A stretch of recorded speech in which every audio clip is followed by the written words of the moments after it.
Hansi Flick, what have you done with my team? Huh, this isn't the Barcelona. I know this doesn't even look like that. Barcelona anymore. Hansi Flick, hands down, has literally changed us. He has changed Barcelona in its entirety. Like we all that Flick would arrive, he would take his time to implement his methods and his philosophy on the team. It would take time. But this guy is cooking. He literally made into Raphinha one of the best players in the world.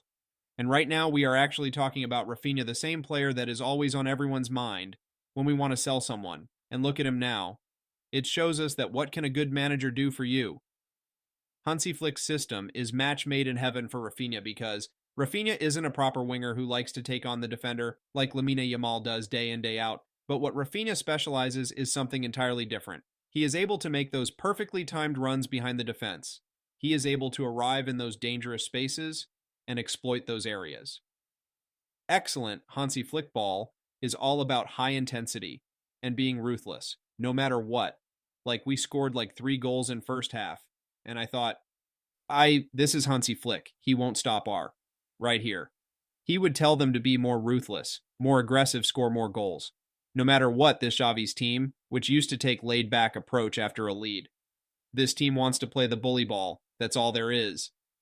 Like to define Hansi Flick's system, it's bullying opposition at its peak. And I would be honest, I know we as a Barcelona fans shouldn't be ahead of ourselves because this just Real Valladolid, I think they are new prompted. I don't know for confirmed to be honest, but still as Barcelona fan, we have to enjoy this win. We haven't been able to see such wins in so long time, like since 2015 or something. But let's dive into the game much deeper and talk on how did our players perform? What was the setup and all? So let's dive into that. We were set up mostly in 3-1-5-1, and the big question today was, who will replace Marc Bernal because he was our pivot in every matches?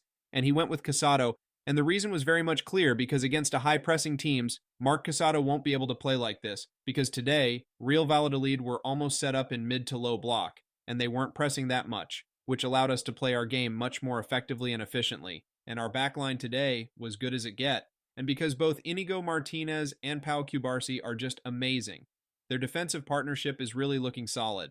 Both of these players are top-notch in their distributions. Like Pau Cubarsí literally provided an amazing assist for Raphinha's goal with a ball over the top of defense for Raphinha, and both these players are doing it time after time, especially Pau Cubarsí and his line-breaking passes. He is able to get pass press of opposition, and their players in a single passes it's like.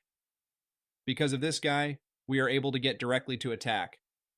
The ball is traveling from defense to final thirds, then Jules Koundé. He is the best fullback in the world. That's it, that's that, because I know he isn't well versed in attack. He's decent in attacking phases of the game, but in defensive phases, he's got that dog in him. Like he is the best when it comes to defending. And I am glad that he plays for us. And brother even got a goal before Mbappe. Again, we are eating good currently. And one thing to add before I move on in midfield, Pau Cubarsí took EA rating 2 personally, I think, because this guy doesn't miss in his passing at all. Casado was playing a single pivot, as I mentioned before, due to lack of press. Casado had more time on the ball and was able to control it much better. He was good today. He was helping and building up the play, as well as contributing in defensive transitions. He completed 63 out of 64 passes, made 4 passes in final thirds, and had 4 recoveries. Then our boy Pedrito, amazing game. He was playing in a free roam role, where he was connecting with the whole team and linking up today. He had amazing game. Like, we don't usually hear people talk about Pedri that much because he isn't involved in goal contributions mostly, but what he does is providing pre-assist the passes, which eventually leads into the goal.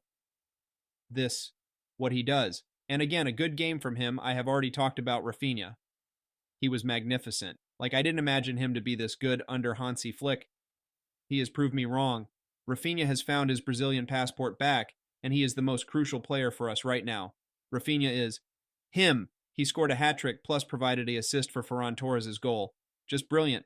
I am actually lost for word. I am just surprised by Raphinha than Balde. Good game. He was helping us spread the pitch wide, and it's not we were actually that much involved from left-hand side, but some of the drives of Balde I saw in the game were to notch. He just has to improve his abilities in final thirds because he arrives in such a dangerous spot from time after time. And another player who is proving me wrong is Danny freaking Olmo. It's Olmo time, baby. Invest your stocks in this lad because he is an absolute beauty. Like, he gelled in the team like it was nothing. I know there is this Spanish connection and all, but boy did Olmo looks like he is playing for us for ages. He was so good today, he could easily scored a hat trick. He literally hit the woodwork 2 times today, but before leaving, he had one job to do. First, give Ferran Torres a free assist and steal the ball for him, and no matter what score. And he just did that. The best thing about Dani Olmo is his nature to always look forward, to always connect to forward lines, always arrive at the final thirds. He rarely passes backwards. He possessed that vision that allows him thrive so much final thirds in those pockets of spaces.